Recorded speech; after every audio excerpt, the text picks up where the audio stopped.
বলে জিতেন্দ্র চৌধুরী সহদলীয় একটি প্রতিনিধি দলের সঙ্গে বিদেশ সফরে যাচ্ছেন বলে আজকের অধিবেশনে তিনি উপস্থিত থাকতে পারছেন না।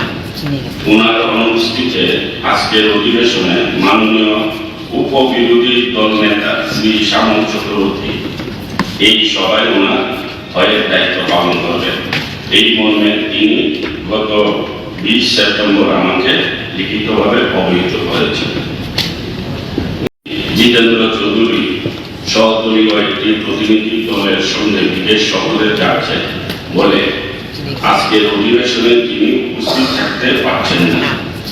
ওনার অনুপস্থিতিতে আজকের অধিবেশনে মাননীয় উপবিরোধী দল নেতা শ্রী শ্যামল চক্রবর্তী এই সভায় ওনার হয়ে দায়িত্ব পালন করবেন। এই মর্মে তিনি গত 20 সেপ্টেম্বর আমাকে লিখিতভাবে অবহিত করেছেন। জিতেন্দ্র চৌধুরী সহদলীয় একটি প্রতিনিধি দলের সঙ্গে বিদেশ সফরে যাচ্ছেন বলে আজকের অধিবেশনে তিনি উপস্থিত থাকতে পারছেন না। ওনার অনুপস্থিতিতে আজকের অধিবেশনে মাননীয় উপবিরোধী দল নেতা শ্রী শ্যামল চক্রবর্তী এই সভায় ওনার হয়ে দায়িত্ব পালন করবেন। এই মর্মে তিনি গত 20 সেপ্টেম্বর আমাকে লিখিতভাবে অবহিত করেছেন।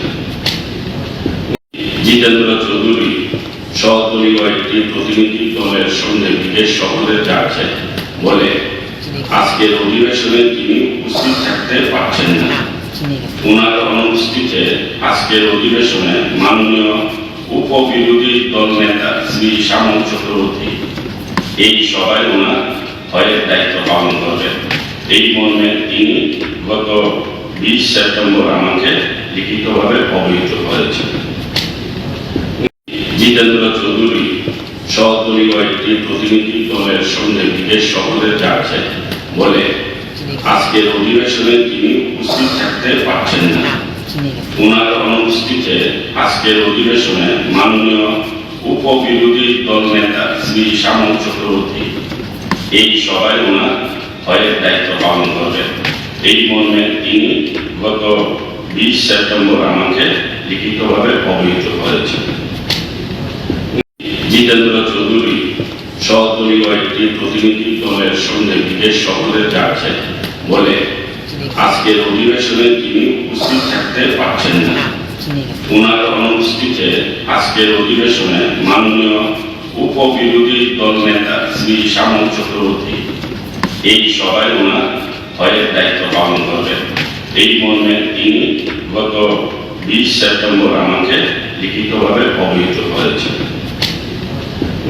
জিতেন্দ্র চৌধুরী সহদলীয় একটি প্রতিনিধি দলের সঙ্গে বিদেশ সফরে যাচ্ছেন বলে আজকের অধিবেশনে তিনি উপস্থিত থাকতে পারছেন না। ওনার অনুপস্থিতিতে আজকের অধিবেশনে মাননীয় উপবিরোধী দল নেতা শ্রী শ্যামল চক্রবর্তী এই সভায় ওনার হয়ে দায়িত্ব পালন করবেন। এই মর্মে তিনি গত 20 সেপ্টেম্বর আমাকে লিখিতভাবে অবহিত করেছেন।